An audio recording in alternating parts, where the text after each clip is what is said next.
I also want to bring in Abhijit Iyer Mitra, senior fellow with IPCS and a well-known commentator on matters military and strategic affairs. Abhijit, welcome. Abhijit, the New York Times report that's just emerged. I'm sure you've had a chance to look at some part of it, but I'll quickly summarize that for you. They've basically said these were not pagers from Taiwan or elsewhere. The origin of these pagers itself was Israel. They manufactured themselves and supplied them to Lebanon as part of a deep plan that began sometime in 2022 when the Hezbollah had stopped using mobile phones. Abhijit, what do you think?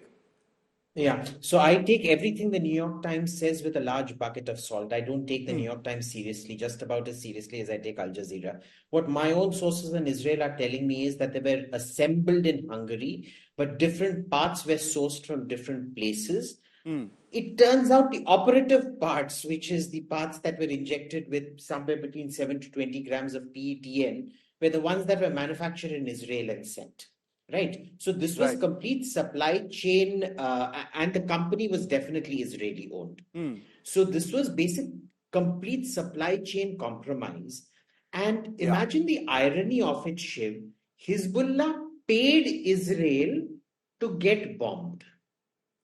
Incredible, yeah. For me, I can't get over that. I want you to explain a little bit more about the compromising of an entire supply chain. And Abhijit, you understand this as well. Gaurav was also touching upon it just a moment ago. To compromise an entire supply chain for the supply of such devices would require, a kind of perfect symphony of deception at so many different levels: export, import, licensing, kagas, paperwork, all kinds of things. I think what the way I have understood it is they were privy to a lot of Hezbollah chatter and, in fact, public chatter. This wasn't even closed doors chatter, where Hezbollah were going around saying very proudly, that they're going to go back in time, back to older technology, which is much tougher to compromise. If you remember some 2-3 years back, Reuters also ran a piece saying Hezbollah's master plan is to go towards drones and go back to pagers and things like that. So Israel had a lot of intel confirmed by secondary directed intel, as I understand it, of what Hezbollah plans were. But it is the genius here lies in the rapidity of coming up with such an audacious plan of buying. Remember, the license for production at the Hungarian plant was purchased fair and square from the Taiwanese company. The Taiwanese company's manager has admitted that a Taiwanese national called Teresa set up his meeting with the Hungarian delegation, which signed all the licenses, paid all the fees and everything, and manufactured these things at the assembled these things at the Hungarian plant. So they planned minuscule detail for something that may or may not happen. 5, 6, 7 years down the line, as it so happened, it was 2-3 years down the line. This requires it's not just the intel required. It is the leadership, the actioning of intel, the direction you take the intel, the operational secrecy of keeping this all tight and not, wink, wink, nudge, nudge campaign. Finally being able to do this at the exact right moment when it is so crucially required. I'm just wondering, because, the Hezbollah has, Iran behind it, Abhijit.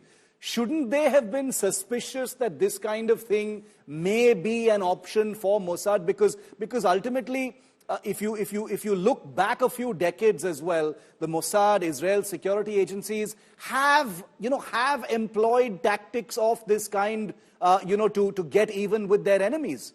They have used devices, they've used phones, different kinds of things. Obviously, much more primitive versions of what they've done now. But, this kind of thing should have been expected. How did they miss something like this, especially in the last 1 year?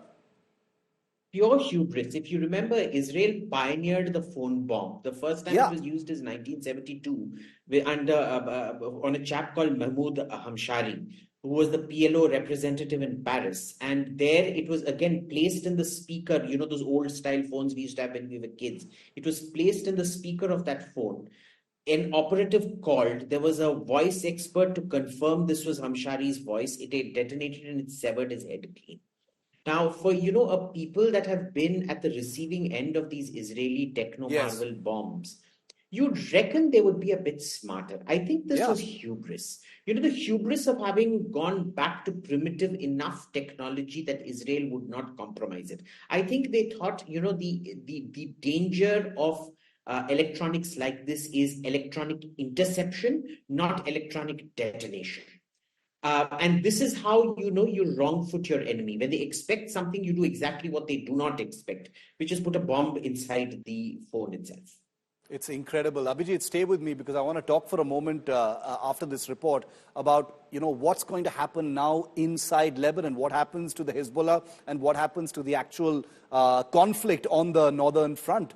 Recent attacks on the Hezbollah's communication infrastructure reveal, like Abhijit was also saying, attention to minuscule, terrifyingly minuscule detail and a sophisticated adversary like Israel that is well-resourced and technologically advanced. It faced its historically worst attack on October the 7th last year. This appears to be the first big targeted reaction. The precise timing suggests huge planning, deep planning. In this context, walkie-talkies have been weaponized by exploiting their frequencies to intercept or jam communications, turning them into tools for disruption or misinformation as well. Just take a look at some of the possible theories that we've been looking at. This is the case of these exploding devices. Theory number one, walkie-talkies modified to include a secondary circuit activated by radio frequency. Pretty primitive technology if you actually think about it. Explosive-laden walkie-talkies then remotely triggered. And remember what Abhijit just said. Hubris about the comfort of old technology, but that is where the devil actually may lie. Theory number two, walkie-talkies and pagers tampered with before distribution. That we know to be true now, except the source remains in question. Devices intercepted, fitted with 20 grams of explosive charges, and then supplied to the Hezbollah in Lebanon. Theory number three, booby-trapping communication devices, wiring transmit button to an explosive circuit. That's also a possibility that experts are suggesting. Theory number four, the devices are equipped with a timed activated mechanism already pre-programmed. Sensors detect movement or usage and then explode. This seems a little less likely because what would be the actual algorithm? What would be the terms given to the program in terms of the conditions under which it would actually detonate? Take a look at what these theories actually mean at this time.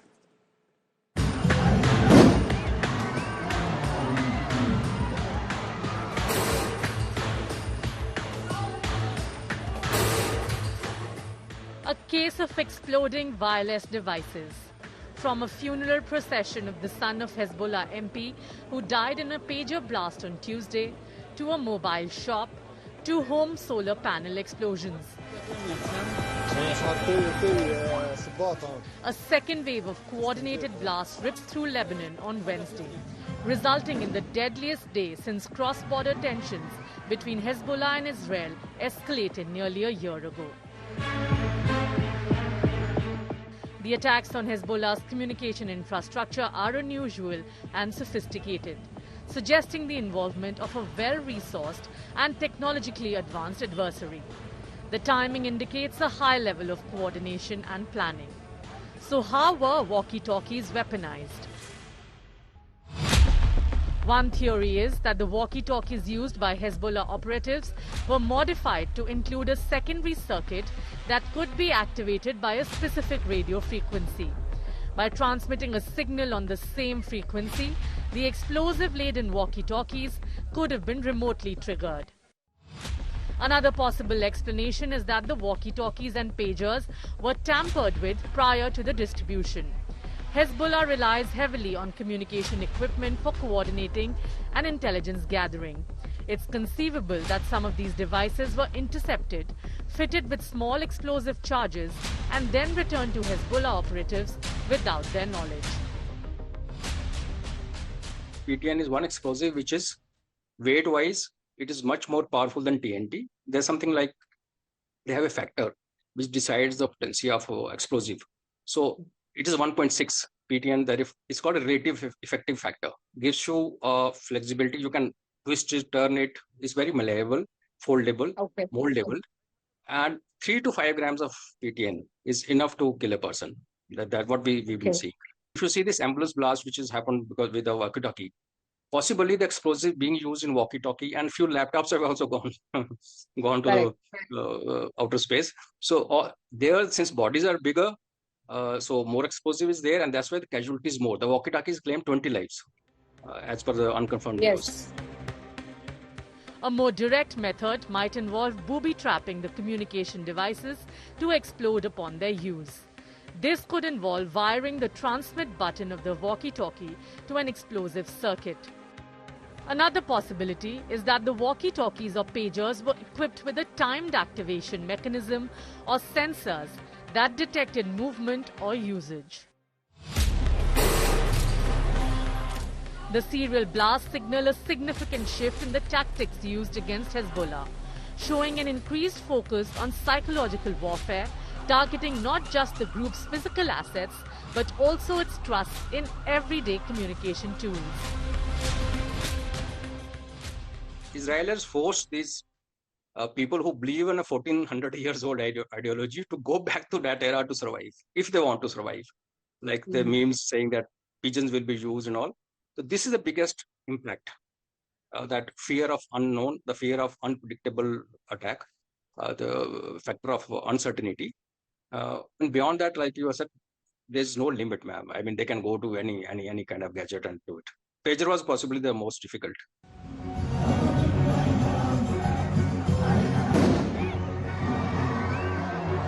The walkie-talkie blast represents a new chapter in long-standing conflict between Hezbollah and its adversaries. With Shivani Sharma in Delhi, Bureau Report, India Today.